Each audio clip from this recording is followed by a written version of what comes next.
All right, y'all, welcome to Faucette Media. Thank you for joining me again. This one's an interesting one. A story about messing around with baby mamas gone bad. Just imagine how bad it is. Let's check it out. So I go meet this girl at her place, right? And we were going to go out, but she said we needed to wait on her babysitter to show up so someone could watch her 5-year-old daughter, right? When I first get to the neighborhood, I realized it's a gated community in North Dallas. So I'm like, oh, okay. So I had to text her to get the code and everything. So I'm like, damn, seems like a nice area. Surely nothing goes on wild here, right? So as I'm pulling up to her house, I noticed that her front lawn is cut diagonal. You know what I mean? It's not cut in a straight line. So I'm like, oh, okay. It's cut like a golf course. This is nice, real nice. You know what I mean? So I pull right into the driveway and I park right there. But that right there is already breaking rule number 34-1 in the Baby Mama Shuffle Safety Handbook. You never park right in the driveway. You're going to find out why in just a second. Before I get out the car, I grab my tool bag and I grab my hard hat. But I'm not there to fix anything. Once you get to a level I am of doing the baby mama shuffle, you realize that a lot of these girls, they don't like their kids to see that they're casually dating. You know what I mean? So it helps them if you show up as a handyman, show up as a direct TV guy or dish. Me, I got all the polos. I got the vest, I got the hard hats, I got it all because I've learned over time. This guy is good. He's got his whole thing down to a science, I guess, in the baby mama shuffle.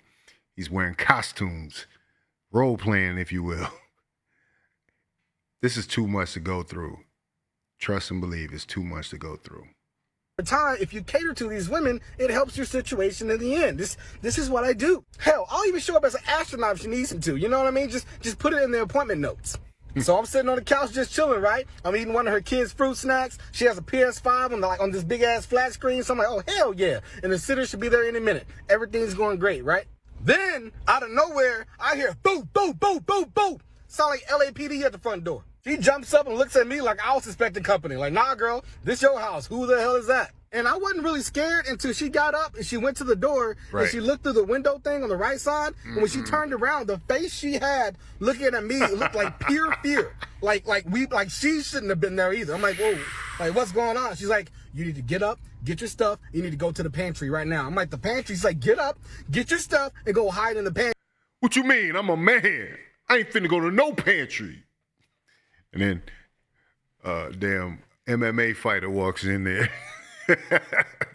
I think that's where this is going, you know, because so many times if you're in this situation, you got to think on your feet. You got to be prepared for every possible situation. This guy was not. He was too comfortable. He already sitting back on the couch eating fruit snacks, which, you know, the kids' fruit snacks hit different, you know, also their Capri Suns. But he got way too comfortable, way too quick, man, way too quick. You know this is going to be bad.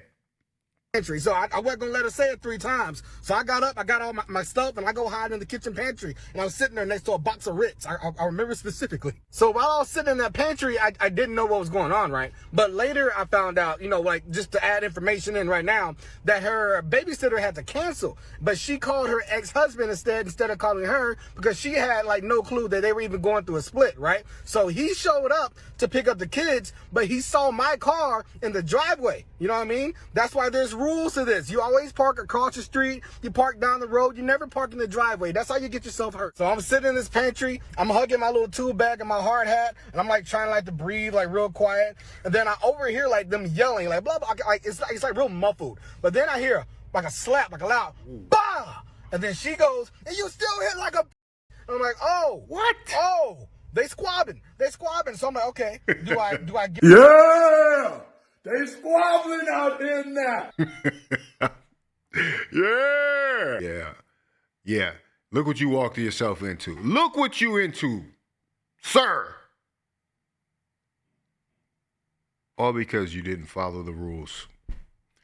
All because you're in a situation with a baby mama.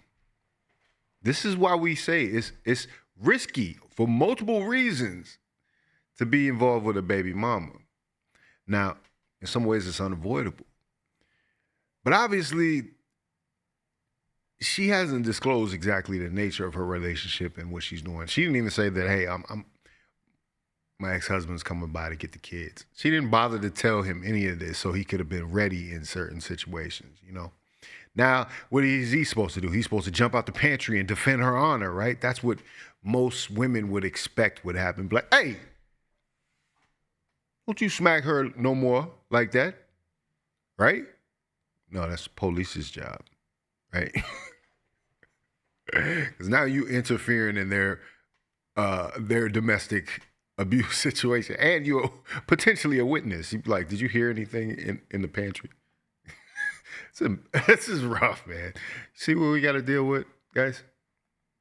Get out the pantry and go, like, do something? Or do I sit here and, let this family matter go on? You know what I mean? Then I started hearing glass breaking and all kinds of stuff. So I'm like, okay, I'm not going to sit in here while there's, like, full-fledged domestic violence going on.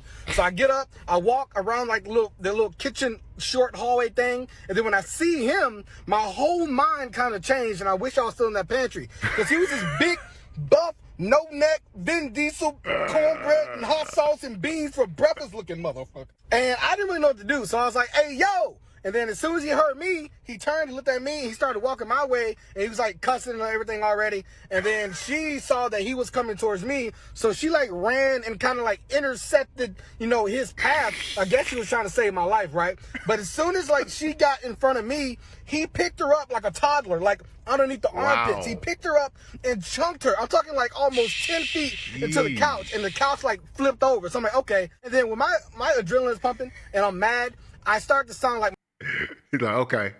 Oh, you just gonna ragdoll her? Oh, okay. Okay. You're like, there's always some strong. Why the ex-husband always a big, strong, swole, the ex-boyfriend, the angry ex-boyfriend? It's never no, pipsqueak dude, right? Nah, she used to like thugs. See, I used to only date street dudes, but, I'm now dealing with, I want somebody who's gonna be loyal to me, and it's not funny. Domestic violence is not funny in any way, shape, or form. But chunking somebody like a rag doll is kind of crazy.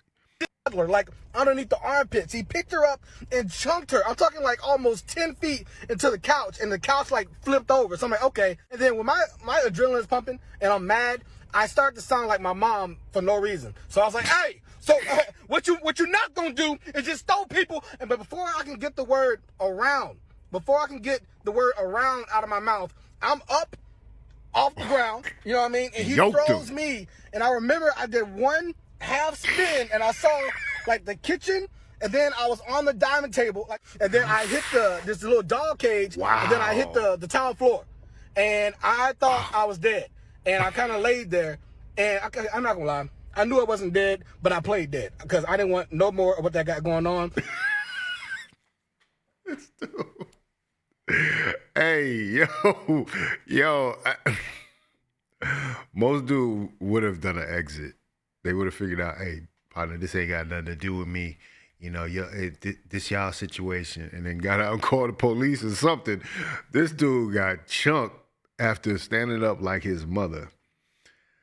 Yeah, that's what they say about being single mother raised, you know what I'm saying? You're going to act like your mother in that situation.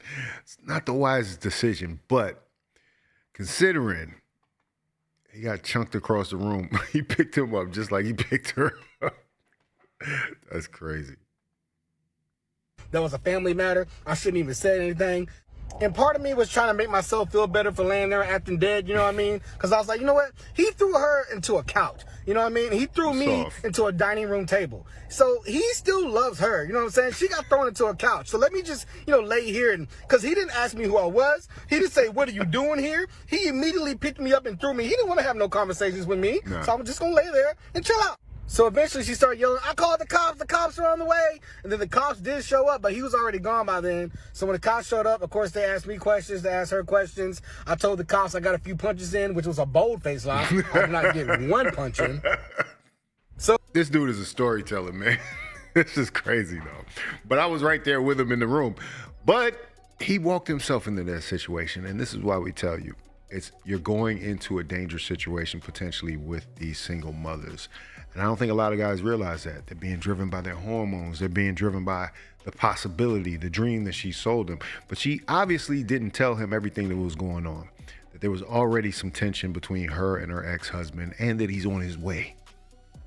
like I said, ladies, if you give the man enough information, he can prepare himself. You'd have been like, oh yeah, let me just grab my piece out the seat. You know what I'm saying? Just in case I got to pull it out. I don't have to fire it, but I can at least diffuse the situation, right?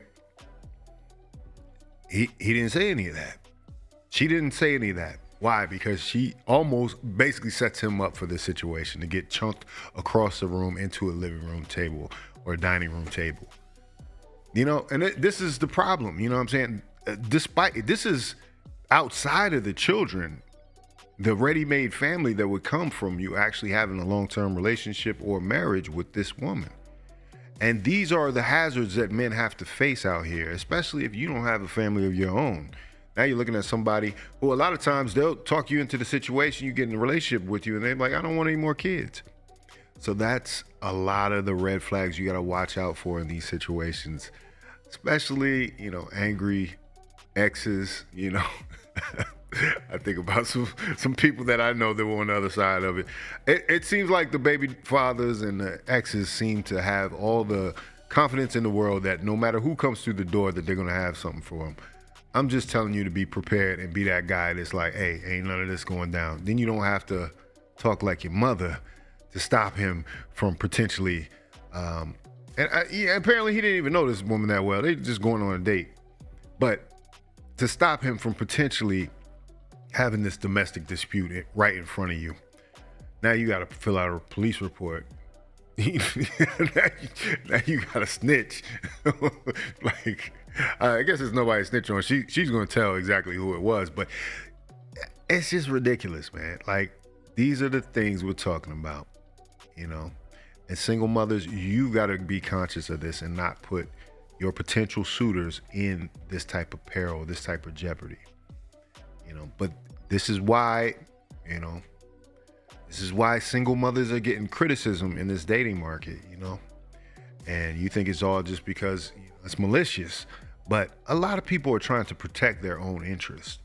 And at this point, you ain't got nothing to protect but your own interests. But anyway, if you like this video, like, comment, subscribe, hit the bell notification for all uploads. If you want to watch more, please watch one of these videos down below.